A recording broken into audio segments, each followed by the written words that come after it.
Assalamualaikum warahmatullahi wabarakatuh. Salam sejahtera untuk kita semua. Dewan juri yang saya hormati, pertama-tama marilah kita panjatkan puji syukur kita kepada Allah, Tuhan yang Maha Esa, yang tak henti-hentinya melimpahkan segala rahmat dan taufik kepada kita semua, sehingga kita bisa beraktivitas sebagaimana mestinya. Hadirin yang saya hormati, pada kesempatan ini izinkan saya menyampaikan sebuah pidato yang berjudul Membendung Bahasa Gaul dengan Bahasa Indonesia. Indonesia adalah negara kepulauan terbesar di dunia dan negara berpenduduk terbesar keempat setelah Tiongkok, India, dan Amerika Serikat. Indonesia juga terdiri dari beberapa suku bangsa yang tentunya masing-masing suku tersebut mempunyai bahasa daerah. Keberagaman bahasa daerah dari beberapa etnis yang tersebar dari Sabang sampai Merauke, namun dari masing-masing suku etnis mampu dipersatukan dengan adanya bahasa Indonesia. Pada peristiwa Sumpah Pemuda pada tanggal 28 Oktober tahun 1928 yang diikrarkan oleh para pemuda sebagai pejuang, merupakan tonggak dikukuhkannya bahasa Indonesia sebagai bahasa persatuan. Mau tidak mau kita mengakui begitu besarnya karisma yang dimiliki oleh bahasa Indonesia. Ketika antar suku ingin menyampaikan maksud atau berbicara kepada suku lain, mereka menggunakan bahasa Indonesia, mereka tidak mengalami kesulitan. Ketika itu, para pemuda berkeinginan untuk memasyarakatkan dan mewajibkan penggunaan bahasa Indonesia dalam komunikasi sehari-hari. Karena bahasa Indonesia merupakan jati diri bangsa. Hadirin yang saya hormati, seiring perkembangan zaman yang serba milenial yang secara tidak langsung juga mempengaruhi penggunaan bahasa Indonesia dalam kehidupan sehari-hari. Bahasa gaul yang menyambut dalam komunikasi pemuda saat ini.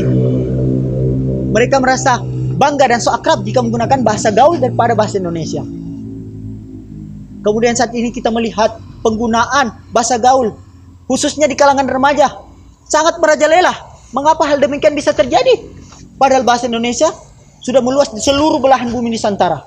Karena bahasa asing dianggap lebih keren. Bahasa Indonesia dianggap kaku, membosankan, ketinggalan zaman, dan hanya terpaku pada pelajaran di kelas. Sebagai contoh, bahasa asing yang sering digabungkan dengan bahasa Indonesia.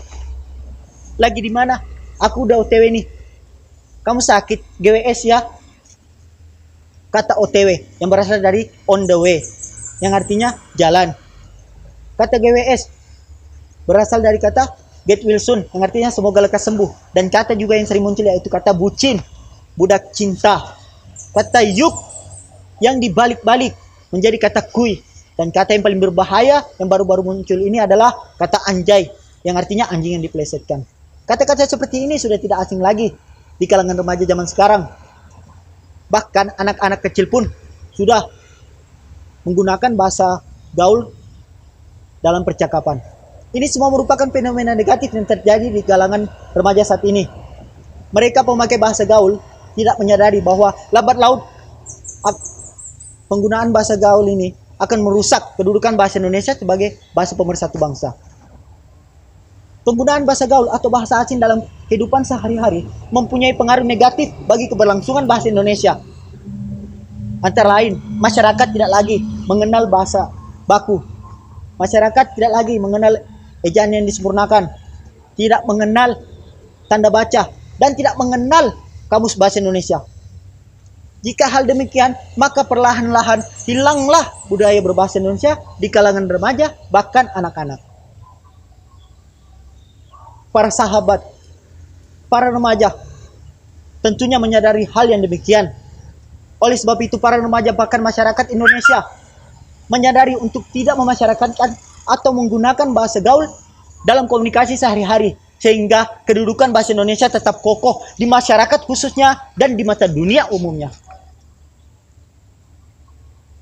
Para sahabat yang saya cintai, saya yakin bahasa gaul tidak akan menggeser posisi bahasa Indonesia jika kita sendiri tidak memakai bahasa gaul tersebut.